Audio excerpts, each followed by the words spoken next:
રાજકોટ જિલ્લાનો Upleta marketing yard વિવિધ જણસીથી ઉભરાયું. રાજકોટ જિલ્લાના ઉપલેટાનું ગાંધી માર્કેટ યાર્ડ વિવિધ જણસથી ઉભરાયું. ઉપલેટા ગાંધી માર્કેટિંગ યાર્ડમાં ઘઉંની જણસીની મબલખ પ્રમાણમાં આવક જોવા મળી. ઉપલેટા તાલુકાના ખેડૂતોએ પોતાના ખેતરમાં ઘઉંનું વાવેતર કરવામાં આવ્યું છે અને ઘઉં, એરંડા, ચણા, ધાણાની જણસી તૈયાર થઈ ઉપલેટા ગાંધી માર્કેટિંગ યાર્ડમાં ખુલ્લી બજારમાં વેચવા માટે આવી પહોંચેલા યાર્ડમાં ઘઉં, ધાણા, એરંડા સહિતની જણસની પુષ્કળ આવક જોવા મળી.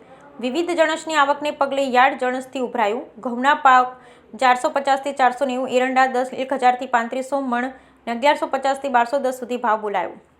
ઘઉં, એરંડા, ચણા જેવી જણસીનો ભાવ ખુલ્લી બજારમાં ભાવ મળતો રહ્યો છે. બ્યુરો રિપોર્ટ વિપુલ ધામેચા. મારું નામ રાજ ઘોડાસરા, ઉપલેટા માર્કેટિંગ યાર્ડના સેક્રેટરી છું. હાલ વાત કરીએ તો ઉપલેટા માર્કેટિંગ યાર્ડમાં ઘઉં, એરંડા અને ધાણાની પુષ્કળ પ્રમાણમાં આવક થઈ રહી છે. ઉપલેટા માર્કેટિંગ યાર્ડમાં ઘઉંની વાત કરીએ તો ઘઉંના 20 કિલોના ભાવ 450 થી માંડીને 500 રૂપિયા જેવા ભાવ મળી રહ્યા છે.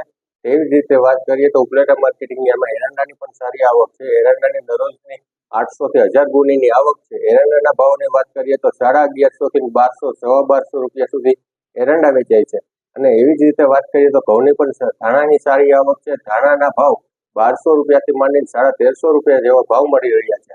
અને ખેડૂતો ઉપલેટા માર્કેટિંગ યાર્ડમાં વેચવાનો વધુ આગ્રહ રાખે છે, કારણ કે ટોલ વેલો થાય છે અને સીધા રોકડા નાણાં મળતા હોવાથી ઉપલેટા માર્કેટિંગ યાર્ડમાં ખેડૂતોને સારી એવી સવલતો મળી રહી છે.